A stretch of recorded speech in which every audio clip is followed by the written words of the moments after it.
Impacto ESG, da estratégia ação da jornada ao relato. Hoje, mais um programa. Estamos aqui com a Raquel, que é a nossa convidada. Tudo bem, Raquel? Tudo ótimo, Thiago. Bem-vinda. Obrigada. A Raquel, que é estudante de rádio e TV, e hoje ela veio contar aqui pra gente como foi a experiência, né? E o que ela trouxe de resultado de um documentário em que eles foram, né, explorar como é o sentimento das pessoas que usam os uniformes, né? E então, Raquel, me conta um pouquinho de você também antes para as pessoas, né? Se apresenta, como que você escolheu esse caminho, né, de estudar rádio e TV? Oi, gente, meu nome é Raquel, eu tenho 23 anos. Bom, começou com jornalismo, né? Eu jurava que ia escrever grandes textos, ia arrasar, só que aí eu vi que eu não gostava muito de escrever, eu gostava mesmo de gravar e de produzir. E chegou em um ponto no jornalismo que eu falei, meu Deus, isso daqui não é pra mim e não tá legal. E aí aconteceu outras coisas e a pandemia chegou. Eu falei, bom, é esse o momento certo para parar e tá tudo certo. 2 anos depois, eu amando assistir filmes, amando coloração, amando tudo que o audiovisual pode produzir, eu falei, talvez eu tenha que entrar num curso que seja por essa área, né? E aí foi que eu vi cinema, só que assim, a gente mora no Brasil e cinema é muito caro para se fazer. E aí eu ainda vi numa FAP da vida, Belas Artes da vida, então assim, longe das minhas condições. Só que eu vi o rádio e TV. Eu falei, poxa, é a mesma grade que tem o cinema, basicamente, só que algumas coisas a menos. E foi que eu, ok, vou fazer rádio e TV. E foi que eu comecei esse processo de entrar nesse curso maravilhoso, por sinal. Entendi. Então, teve aí uma trajetória do jornalismo, do Sim, cinema, e aí chegamos no rádio e TV. exato. E você está em que semestre? Tô no segundo. Na verdade, agora já passei, tô no terceiro. Que legal. São quantos semestres? São 8. E aí eu falei para as pessoas, né, do documentário que você dirigiu. Como é o nome do documentário? Vestindo a identidade de São Paulo em trajes de expressão. Ela fala ainda. É porque é um nome enorme. Toda vez que eu vou falar, eu sempre fico. Será que é isso mesmo? É muito grande.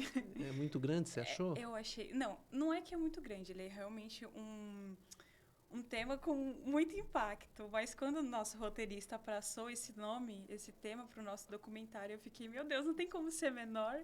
E ele, não, tem que ser isso. Eu, ok.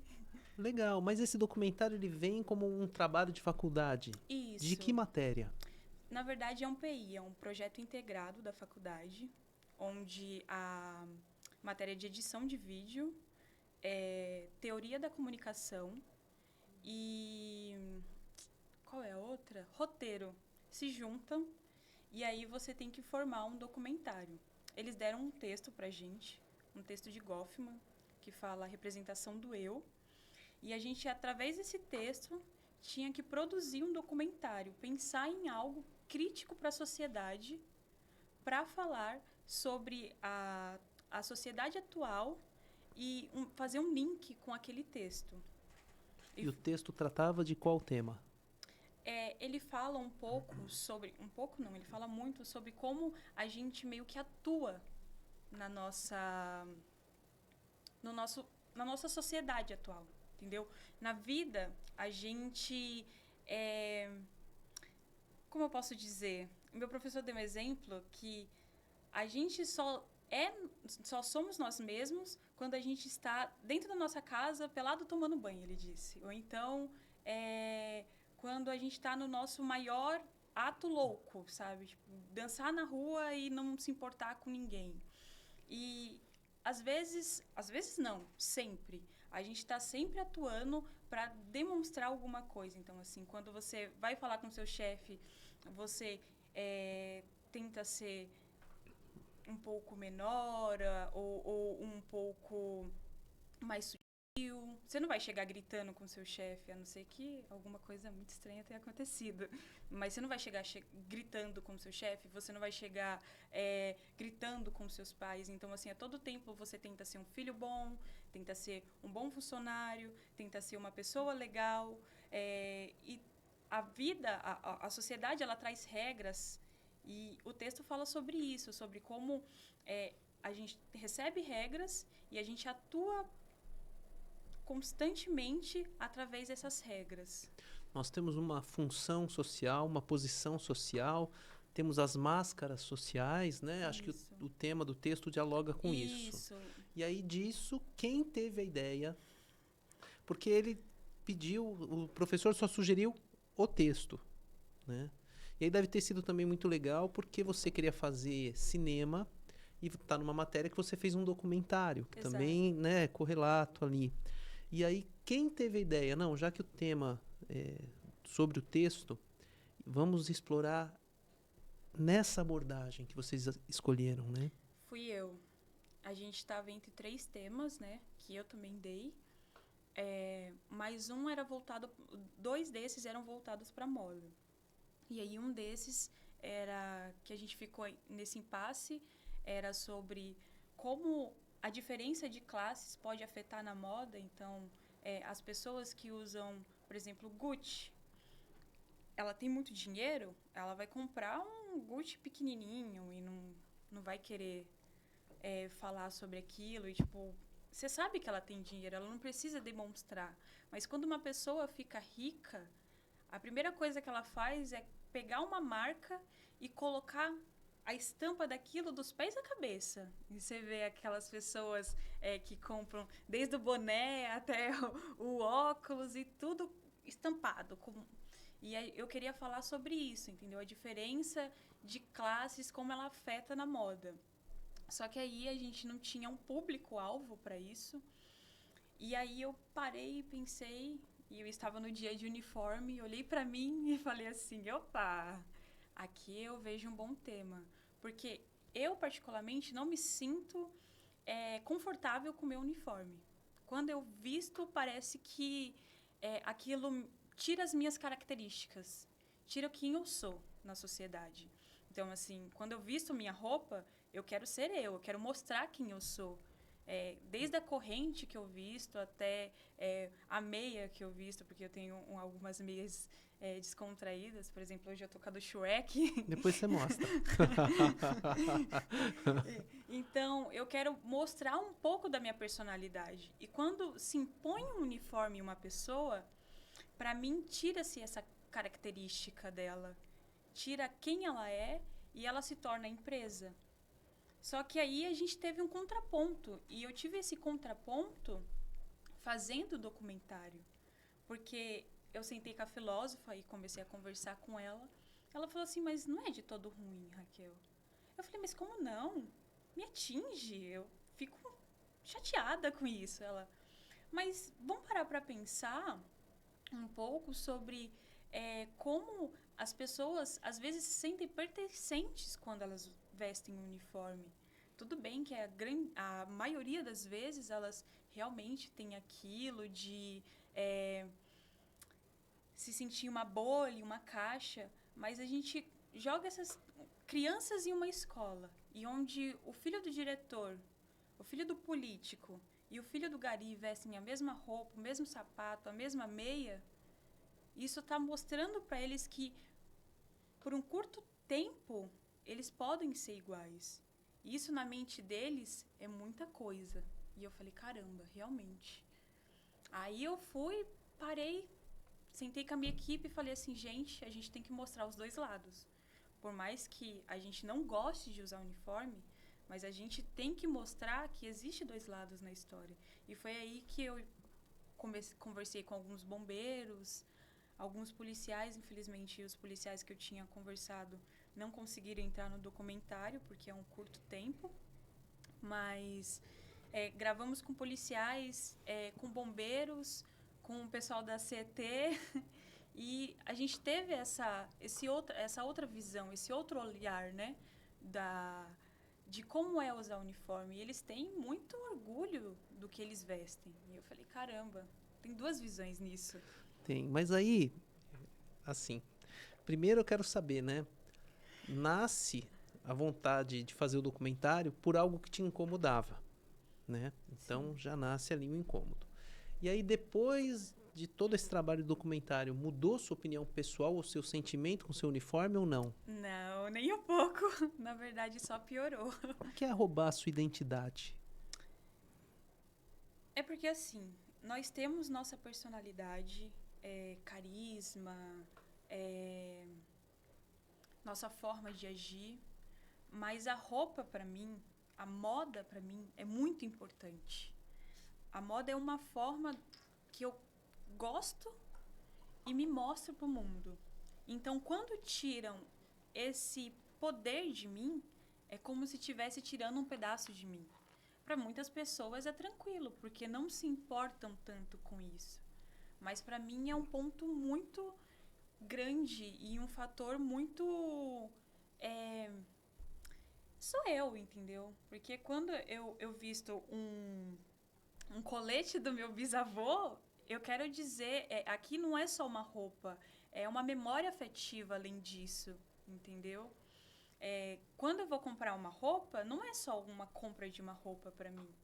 E você não acha que isso contradiz um pouco? Porque se algo tão forte, a tua personalidade, não é estar com uniforme ou sem uniforme que vai ofuscar essa personalidade. Você não acha que isso pode ser um pouco contraditório? Não, porque é a forma com que eu me visto mesmo. Porque quando você coloca o uniforme, eu não tenho como falar, eu tenho uma memória afetiva com essa blusa aqui, branca. Eu não tenho apego por aquilo. Quando eu compro uma roupa, eu compro pensando em cada detalhe. E quando eu visto o uniforme, foi algo que foi imposto para mim. Entendeu?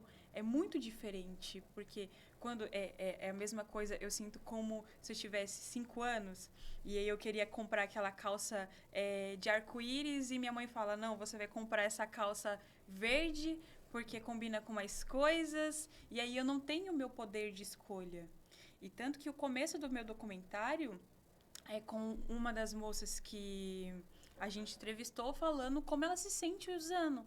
E ela fala, eu não gosto, é quente, é desconfortável, eu não me sinto bem, eu não me sinto feliz com ele. E quando eu ouvi aquilo, eu falei, é isso, é assim que eu me sinto. É um ponto muito... Entendi. Não, eu estou entendendo o seu posicionamento. Acho até interessante que a gente lembre, né, de que as coisas podem ter significados diferentes para as pessoas e importâncias diferentes para as pessoas, né? Então, eu fiquei muito curioso quando você disse que gravou esse documentário, que você foi ouvir as pessoas. E aí, o que você descobriu entrevistando as pessoas que utilizam esses uniformes? Eu descobri duas coisas. Que a maioria odeia, mas tem uma parcela de pessoas que, como são vistas heroicamente, elas amam. Mas não é porque elas amam o uniforme, elas amam a ideia daquele uniforme. Por exemplo, eu gravei os bombeiros, eles falavam, não, eu adoro, nossa, quando eu chego com o meu uniforme, as meninas ficam doidas. Ai, caramba! E isso, infelizmente, não foi gravado, porque foi um papo que a gente teve depois, né? Mas ele fala um pouco, não, eu me sinto um herói, que não sei o quê. É muito bom pra mim. Quando eu gravei um dos policiais, ele também falou que se sentia muito bem, que ele transmitia autoridade. Mas aí também, gravando algumas pessoas na área da limpeza, a gente já vê um outro lugar completamente diferente. Porque as pessoas da limpeza já são vistas como menores que a gente. Ai, aquela pessoa não é muita coisa. E isso eu vejo trabalhando. A gente tem diversos casos da pessoa, tipo... Não chama a pessoa da limpeza, não. Vem você mesmo aqui. Tipo... Mas por que não pode ser ela? entendeu? E é uma crítica que eu faço todos os dias. Se eu não posso tratar a pessoa que está de baixo até a que está em cima igual, o que tem de errado no meu caráter, entendeu? Porque só porque a posição dela é menor, eu tenho que também tratar ela menor. Eu acho que, pelo contrário, nós temos que tratar melhor, porque já uma parcela muito grande de pessoas diminuem essas pessoas, entendeu? E eu sempre tive esse posicionamento muito crítico para como tratamos as pessoas. E eu descobri que realmente, inclusive, uma das coisas que nós queríamos fazer é falar sobre fazer uma entrevista de rua e falar o que você prefere? Essa pessoa que está vestindo, aí a gente ia colocar foto de um bombeiro ou de um médico, ou você prefere essa daqui que está vestindo isso? E aí uma pessoa de limpeza, um gari. E eu acho que muito pior os garis. E aí eu penso que... Por que a roupa deles é laranja, né? Eles estão de laranja e ainda assim ficam invisíveis na sociedade. Porque eu não vejo muita gente passando por um gari dando bom dia, boa tarde, boa noite. A não ser o pessoal que vem do interior. Paulista, geralmente, se puder, empurra até.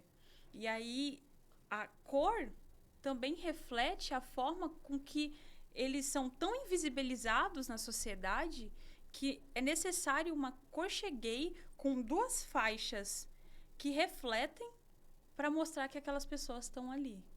Então, se tem uma coisa que eu aprendi a fazer nesse documentário foi que é muito bom dependendo de onde você trabalha e da forma que você trabalha. É incrível você usar uniforme, mas depende de onde você está. Entendi. Então, teve um estudo de um professor da USP que ele fez o quê? Ele fez um experimento em que ele se vestia de gari e ele ia trabalhar junto com os garis. E ele disse que os alunos que cortejavam ele na sala de aula, às vezes ele estava na cantina, os alunos cercavam ele. Quando esses alunos passavam por ele vestido de gari, não o reconheciam, não o cumprimentavam. Muitos olhavam para o rosto dele e não ligavam que era a mesma pessoa. Sim. Então ele disse assim, é um preconceito, é um desprezo, é uma invisibilidade que torna, né, a gente como algo que é colocado à margem ali da sociedade, né? E aí eu achei muito interessante quando você falou que aborda isso, porque dentro da área social do ESG tem a questão hoje de você ouvir os seus stakeholders internos e externos. E uma empresa hoje, ela tem colaboradores e parceiros que são de dentro da empresa, que muitas vezes usam uniforme, e muitas vezes eles são terceirizados e também utilizam uniforme, principalmente as pessoas que trabalham com segurança, limpeza, o pessoal da copa e da cozinha, às vezes tem um garçom na empresa. E eu não sei se eles tiveram essa preocupação, quando foram trabalhar a questão social, de entrevistar essas pessoas, né? E vocês entrevistaram quantas pessoas? Ao total, nós entrevistamos 15 pessoas. E no documentário, quando fechou, vocês colocaram quantos participantes? Os 15 aparecem? Não. Olha, eu não vou lembrar ao certo, mas se eu não me engano, foram 6 pessoas que nós colocamos ao total no documentário. Inclusive, queriam me entrevistar, porque surgiu de mim, né? E aí falaram, por que você não fala também? Eu, não, calma lá, ainda quero meu trabalho. Ainda quero continuar no meu trabalho. Pera lá, galera, vamos com calma. E uma coisa curiosa, né? Existe, então, na tua função aqui um uniforme. Existe. Mas você é obrigada a usar esse uniforme? Não sou obrigada. Mas é meio que falam, usa, entendeu? Tipo, mas aí eu falo, não, obrigada, hoje não, talvez amanhã. Mas tem dias que eu uso mesmo. Mas não é sempre. É quando tem um evento importante e eu preciso mostrar que eu trabalho aqui, entendeu? E aí eu falo, hoje tem que usar. Mas aí eu fico meio assim, sabe? Tipo, tô de uniforme, hoje não tô bonita. Mexe até um pouquinho com a minha estima, entendeu? Tô só de uniforme hoje. Se eu tivesse com tal roupa, eu ia estar muito mais bonita. E aí... interfere. E uma coisa que eu não abordei, que eu queria abordar, é justamente sobre isso, sobre como interfere na estima das pessoas. Mas observando as pessoas que eu entrevistei, sempre quando elas saem do serviço, elas tiram o uniforme, se maquiam, colocam a roupa, passam um perfume e vão embora. E aí, tipo, foi uma das coisas que eu tava conversando em uma das nossas últimas reuniões do meu grupo, né? Foi...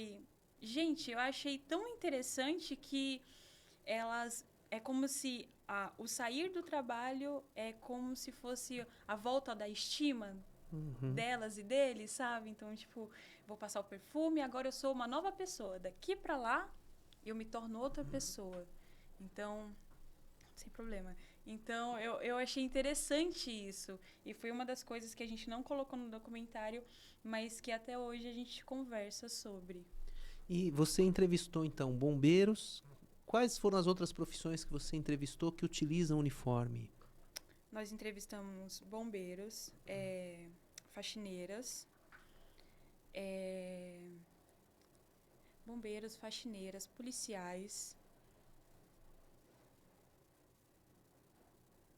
um advogado, só que ele não entrou.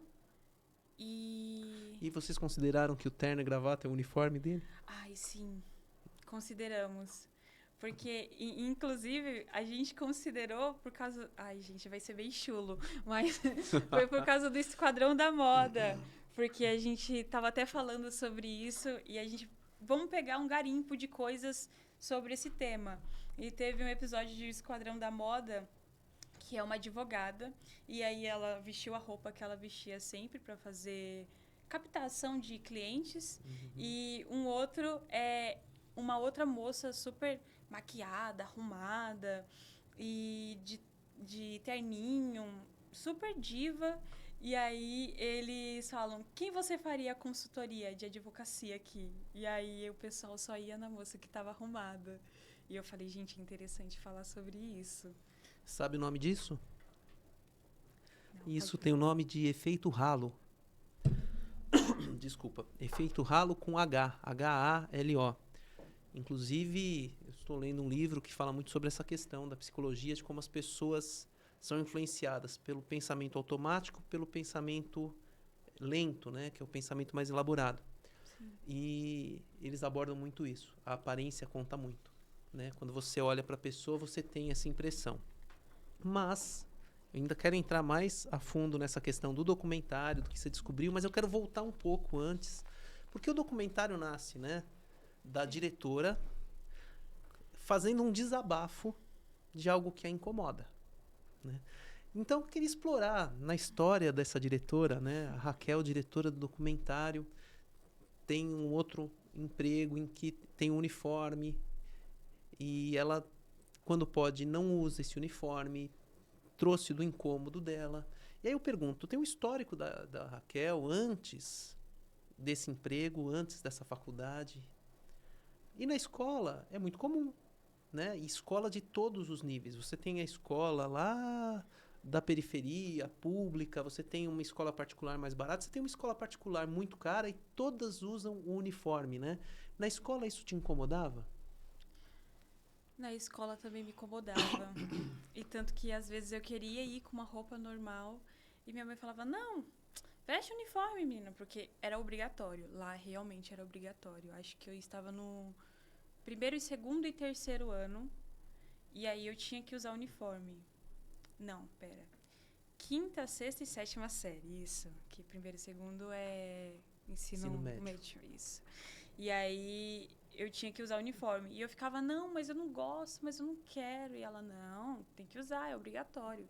E na da prefeitura pública, naquela época, tinha até a meia. Eu não sei se ainda hoje ainda tem o uniforme completo, eu acho que deve ter. Mas naquela época era completo. E aí aquelas calças azul, largona. Não que hoje eu use calça apertada, né? Mas assim, era imposta pra mim, aí eu já não gostava. E aí aquelas calças azul, aquela blusa branca com o loguinho aqui, ó, da prefeitura. Eu, ai, meu Deus, que coisa feia. E você chegou a entrevistar algum aluno para saber como os estudantes estão lidando com essa questão do uniforme? Nós queríamos. Só que aí a gente ia ficar muito abrangente, muitas coisas, e a gente não ia conseguir colocar no documentário. Aí foi uma tristeza minha não conseguir falar também com estudantes. A gente queria também ter uma visão deles, dessa geração mais jovem, né? Porque para mim realmente foi horripilante usar uniforme. Mas para eles talvez seja tranquilo, porque aí aos fins de semana eles se mostram outra coisa, entendeu? E vocês pegaram, desculpa, eu te interrompi, Não, fique me em paz. perdoa, Raquel, mas assim, eu fiquei curioso agora do seguinte: vocês chegaram a abordar alguém que está na posição de que ele tem, por exemplo, um cargo de chefia, ou ele é dono de uma empresa, ele tem colaboradores que ele exige o uniforme, e de entender deles se tem algumas das funções que poderiam dispensar esse uniforme por algum motivo? Vocês abordaram isso ou não abordaram? Não, nós não abordamos isso. Mas uma mini entrevista que nós fizemos online foi com pessoas que fabricam uniforme. E aí a gente estava falando como que era a visão deles com isso. E eles falavam, tipo, a gente está ganhando o nosso, sabe? Se o fabricador paga bem, a gente faz um bom uniforme. Se o fabricador paga mal, a gente faz com a qualidade que ele pagou. E é isso. Então, assim, não tem... aí ele falou, dá para saber quando o fabricador quer que o empregado tenha uma boa qualidade e quando não, entendeu? Já pelo orçamento que a gente faz com eles. E isso foi uma coisa que eu queria muito colocar, só que aí meio que... E na sua opinião, né? Quais situações o uniforme ele é necessário, positivo? Quais ele é negativo e quais ele pode ser dispensado?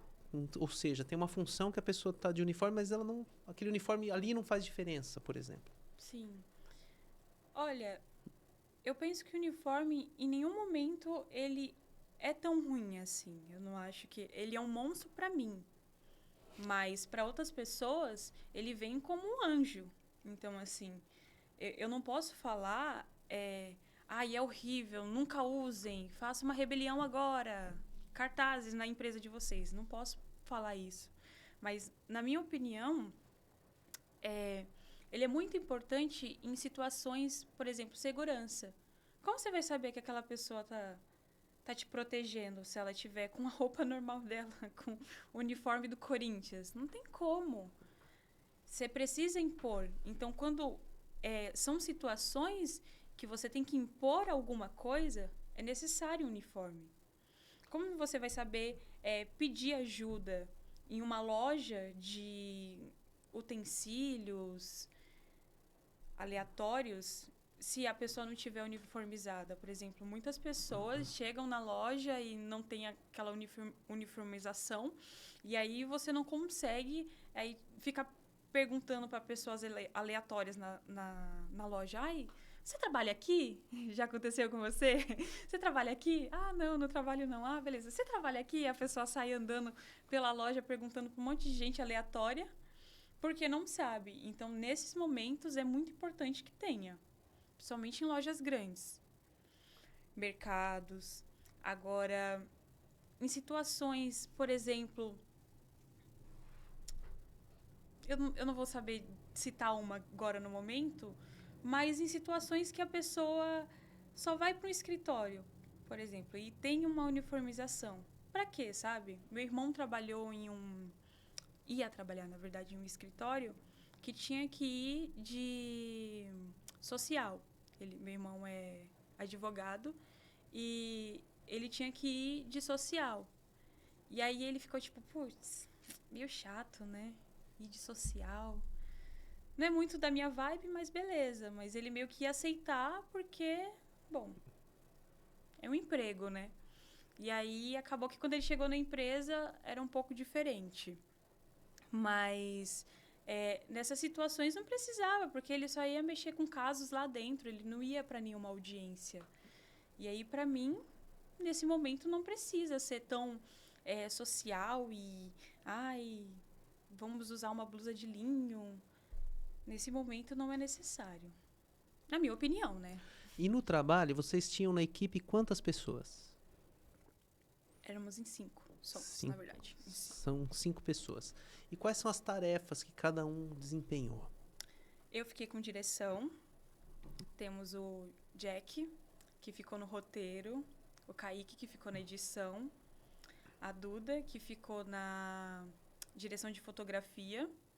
E o Rodrigo, que ficou na captação de recursos e na produção executiva. Só que assim, foi separado isso no papel. Todo mundo fazia tudo. E dia de captação, todo mundo ia captar.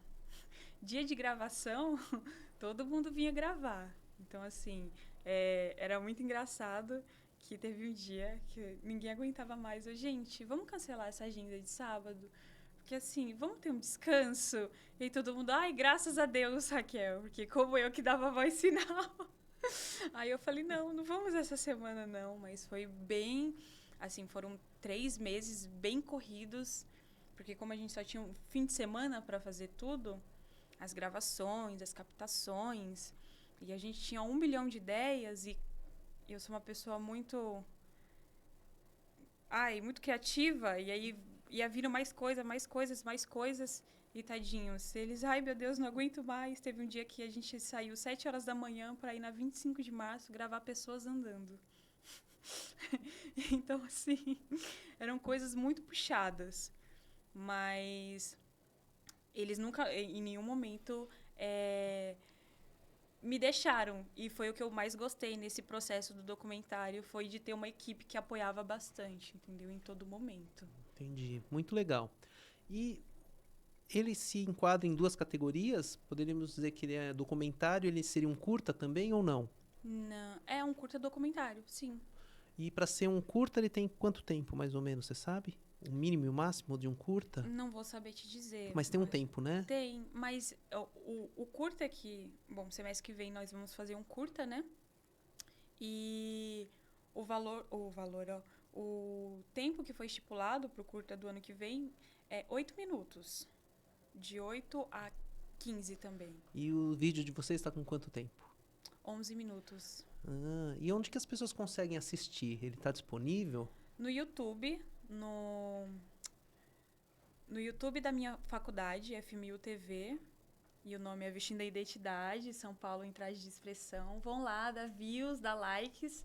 Inclusive, nós estamos concorrendo a um prêmio de documentário mais popular da faculdade. Estamos ali na luta.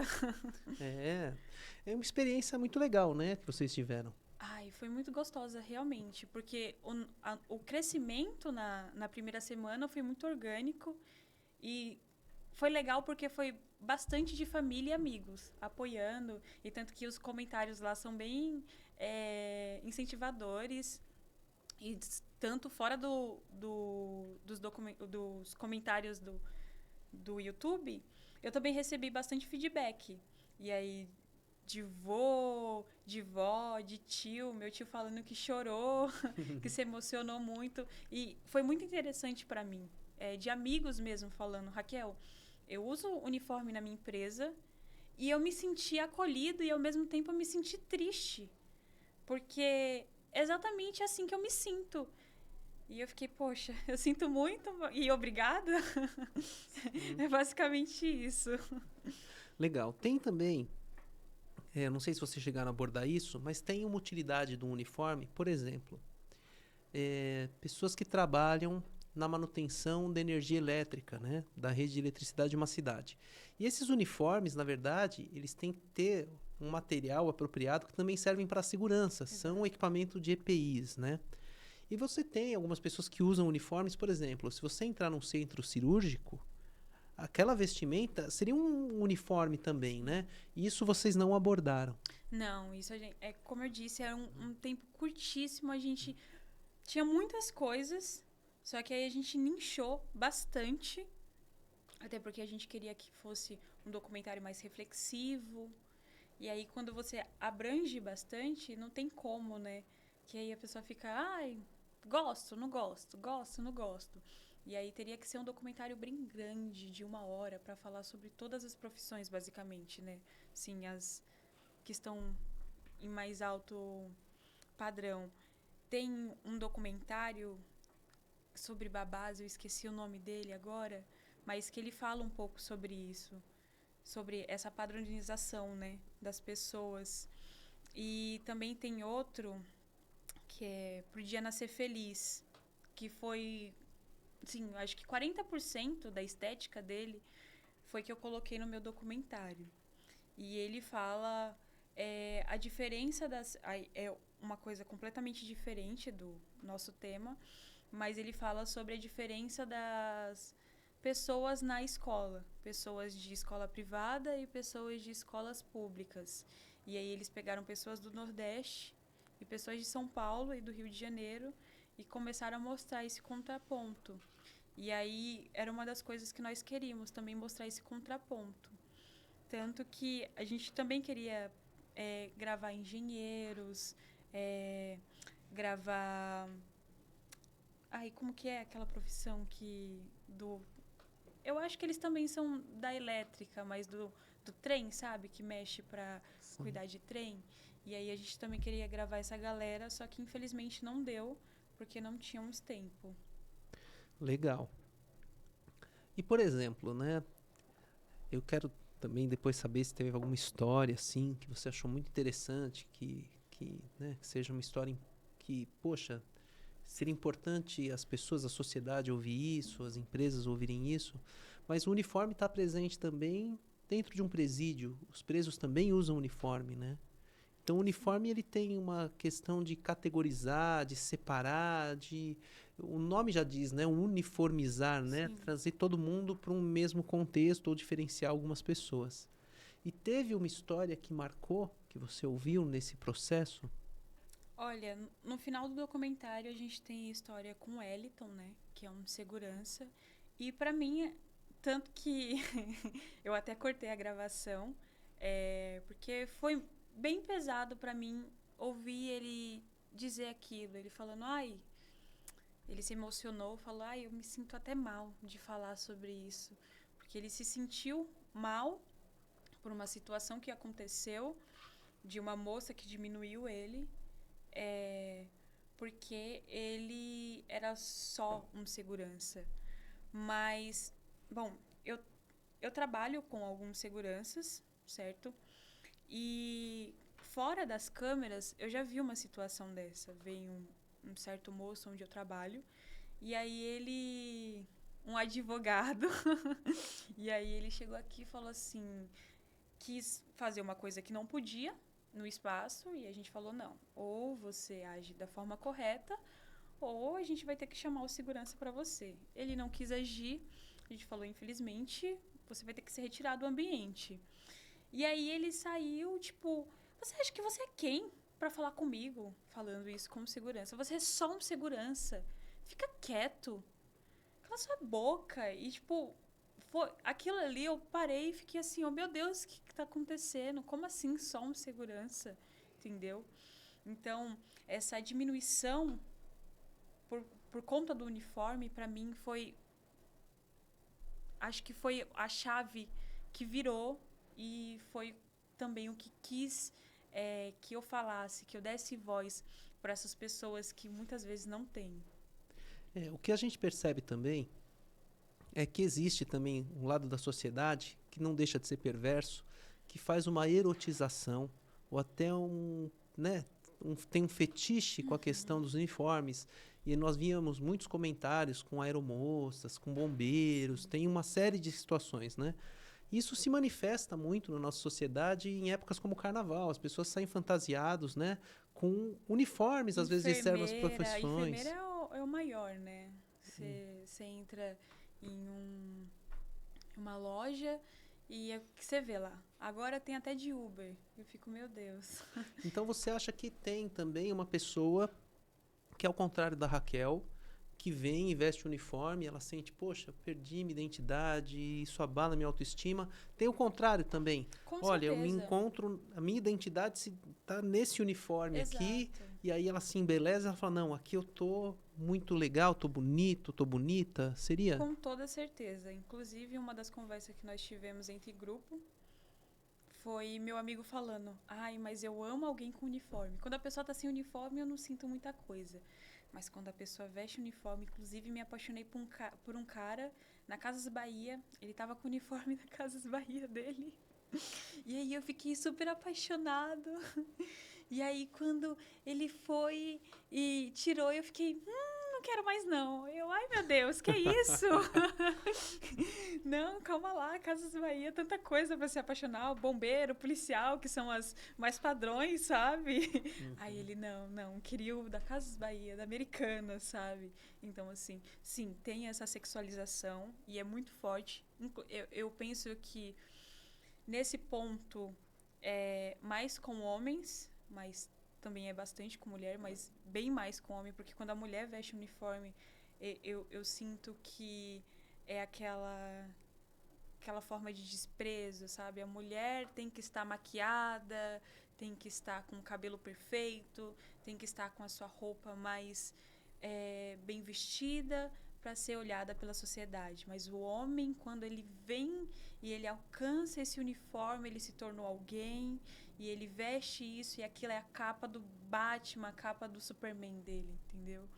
E tanto que eu tava conversando com um dos moços da CET, eu falando, e como que é pra você? Aí ele, dependendo da mulher, a gente acha bom, né? Eu, que bacana, ok. Ele não coloca isso não, eu não. Acabou que eu nem coloquei ele, né? Porque quando foi pra gravar mesmo, eu tinha feito uma pré-entrevista, quando foi pra gravar mesmo, ele não conseguiu. Mas é isso, tem-se muito essa sexualização, principalmente com homens. E tem a questão do status. Da mesma forma Sim. como tem uma categoria, né? Eu falei até do centro cirúrgico, mas tinha uma crítica muito grande, por exemplo, médicos que saíam na rua com jaleco e com estetoscópio, né? Então isso chegou a virar uma piada. E tem as questões que a gente caracteriza as pessoas, não necessariamente o uniforme, mas a gente brinca até o pessoal aqui próximo aqui da Faria Lima, né, os Faria Limers e Sim. tal. Então tem uma questão de padronização, que a sociedade também usa um pouco disso, né?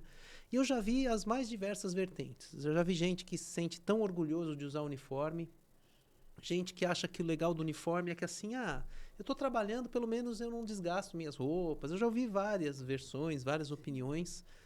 Mas o que você sentiu produzindo esse documentário que você poderia dizer assim, olha, Thiago, eu acho que falta as empresas ouvirem, ou falta uma ação da empresa, ou falta mais conscientização da sociedade, ou educação da sociedade. Como você sai desse processo, desse documentário, né? O que mudou, ou o que fortaleceu, ou o que você identificou que seja importante a gente abordar? Olha, voltada para empresas, tem uma coisa na minha empresa que eu acho muito legal, que eles sempre fazem uma formação que você fala como você está se sentindo. E aí você pode ser abertamente livre para falar o que você gosta e o que você não gosta ali. E aí uma das coisas que foi pontuada foi o uniforme, que quando saiu os primeiros uniformes da minha empresa, veio alguns tamanhos que eram bem pequenos. Por exemplo, o G dava em mim. E pessoas com corpos gordos não conseguiam vestir. Então, assim, é abranger esse olhar não só para pessoas magras que usam PP, que usam PM. Também tem que olhar para pessoas que usam GG, extra G. E também tem o pertencimento, porque o primeiro pano que a gente recebeu era bem grosso, era aquele de natação. E aí, para pessoas que estavam trabalhando no calor, era muito ruim. E foi que a gente meio que falou, ó, aqui, ó, não tá dando esse uniforme, essa camiseta que é muito ruim. E foi que eles também trocaram isso. Então, assim, é ouvir a voz do funcionário, é ouvir o que eles têm a falar. Porque quando você escuta, você consegue mudar e trazer melhoria. Porque quem sabe o que é bom para si é o funcionário que está usando. Não tem como você ditar um pano, sendo que não é você que está usando, entendeu? Sim. Você falou do tamanho, né? Eu também queria muito saber como que eles estão tratando a questão que você tem, por exemplo, você tem profissões em que você vai ter ali um uniforme masculino, um uniforme feminino. Como eles estão recepcionando, por exemplo, o público trans? Eles estão dando essa liberdade de escolha? E aí você pega uma mulher trans, ela, né, tem os tamanhos dessa pessoa, como que atinge, né, essa necessidade? Que são coisas que a nossa sociedade desprezou durante muito tempo, né? Sim, não, eles estão e eles têm super esse olhar inclusivo. Nós temos, se eu não me engano, 4 pessoas trans na nossa equipe e ambos têm esse direito de usar o uniforme que quiser. E uma das coisas também é que mulheres lésbicas, por exemplo, que não gostam de saias, e aí foi imposto um uniforme que tivesse tanto calça quanto a saia. E você usa a calça se você quiser, e você usa a saia também se você quiser. Não há problema.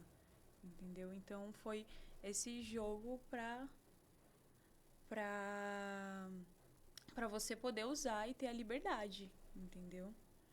E você acha que a maioria das empresas já está assim? Ou você acha que falta muito ainda dessa discussão da inclusão, da diversidade? Falta muito, muito mesmo. Inclusive com pessoas gordas, viu? E pessoas trans. Falta muito, Thiago. Porque são uma minoria, né? E como você vai trazer. É mais caro, inclusive, não para pessoas trans, mas para mulheres gordas é mais caro o uniforme, porque é mais material e. Enfim, mas quando é fabricado também sai basicamente a mesma coisa. Mas aí é aquele negócio, ai, fica mais caro, às vezes fica R$ 2 mais caro. Mas aí eles querem pôr. Então, tipo, traz uma camisa, por exemplo, no meu uniforme é uma camisa branca. Traz aí uma camisa branca. Traz aí da sua casa, não tem problema não. E o que eu gostei no meu trabalho é que eles ouviram e mudaram. Entendeu? Porque não adianta só você ouvir. Entendi. Então eles fizeram uma consulta, ouviram, e aí eles atenderam o que foi consultado dos funcionários, é isso? Exatamente. Eles fizeram uma curadoria ali com todo mundo, falando o que você gosta, e não só de uniformes, mas num contexto geral mesmo. E aí todo mundo falou sobre como estava se sentindo. Inclusive, a gente, na nossa equipe, tinha uma moça que ela é um pouquinho maior, e aí a gente ficou, já não tem camiseta para ela, peraí. Opa, e a gente já pisou no freio, já começou a falar no ouvido da galera. Aí fazia um barulhinho, e foi que deu tudo certo e incluíram todas as categorias. Que legal. Eu também gostei Bacana. disso, de verdade. Não, isso é muito importante mesmo para essa Sim. questão social, para o bem-estar dos trabalhadores, ouvir o que eles pensam, atender, porque não é só ouvir e depois arrumar uma desculpa. Não, você ouve e você adequa, né? Chega num denominador comum, que acho que é importante para todo mundo. Então é isso. Que bom que você veio para dividir aqui essa experiência do documentário. É bom a gente entender como nasce a ideia, como é esse processo, como se formou a equipe, como vocês entrevistaram as pessoas. E o processo de edição tinha uma pessoa responsável, mas todo mundo, pelo visto, participou junto, né, desse Sim. processo. Não, na verdade, na edição final ficou só eu e o editor. E você que determinou o que entra, o que sai? Exato. E eu que fiz os cortes finais. Falava, corta 2 centésimos disso. Era literalmente isso. Entendi. Aí você mesmo que sentou e determinou, olha, isso entra, isso sai. E ficamos Legal. nós dois. Legal. E quando que vocês publicaram esse documentário? Foi há uma semana atrás. E já tem quantas visualizações? 1.600. 1.600? Isso. Que legal. E como é que nasce esse processo agora que você disse que está em votação? Vocês vão competir com outros trabalhos da faculdade? Isso. É porque tem uma playlist de tanto curtas ficcionais como curtas documentários. E aí a gente está competindo com todos os documentários da faculdade, no caso de audiovisual e de rádio e TV desse semestre. Acho que no total são 8 documentários. Que legal. Não tão legal É? ficar competindo. E aí o nosso, felizmente, está em segundo lugar, como mais visto, mais assistido. E estou muito feliz, porque foi uma coisa muito... Eu não esperava. Vocês sentiram, né? Esse negócio de competir, mas ó, tô feliz que a gente tá Não, o segundo mais visto. Eu tô feliz. A gente tava em primeiro, inclusive. E eu tava, já ganhou, já ganhou. Não ganhamos, gente. Mas, e aí, a votação funciona com curtida. E aí, quem curtir conta como um ponto. E aí, quem tiver mais curtidas ganha em primeiro lugar. Que legal. Bom, então nós vamos encaminhar para o encerramento. Eu quero agradecer muito, né? Depois a gente coloca na descrição do vídeo lá o link para as pessoas assistirem esse documentário. Espero que tenham desdobramentos e futuros, né, projetos que vão complementando, que tem um assunto muito rico, né? Sim. E, enfim, então quero agradecer e abrir aqui para suas conclusões finais, por favor. Eu que agradeço. Obrigada, Thiago, por ter confiado em mim para vir, né? Gente, o Thiago é um querido, de verdade. A gente se conhece há o quê? Um mês? Não, eu frequento aqui tem o quê? Ah, não, mas que eu tô 5 aqui. meses já? Já tem uns meses que a gente se conhece e ele realmente se mostrou uma pessoa incrível. Eu, de verdade, queria agradecer por essa oportunidade de estar falando aqui sobre um documentário que foi muito importante para mim, tanto no formato de dar minha voz, como também de dar voz para outras pessoas, porque é um assunto pouco abordado e pouco falado. E só tenho a agradecer. E um beijo pro meu pai e pra minha mãe. Legal. Raquel, obrigado da tua disponibilidade. Esse trabalho de faculdade de vocês, esse documentário, ele vem contribuir muito com o social do ESG, porque as pessoas precisam entender que ter empatia não é se colocar no lugar do outro, porque isso é impossível. Mas para você ter empatia, principalmente no ambiente profissional, em que os vínculos são meio que impostos, é ouvir a outra pessoa, entender o que ela está te dizendo e reconhecer que você precisa atender aquela necessidade que ela expõe. Então, vocês fizeram um trabalho que tem muita empresa falando que cuida do trabalhador, do profissional, e não tiveram essa preocupação de ir lá e perguntar para o seu colaborador como você está se sentindo neste uniforme. Então, é muito importante esse trabalho.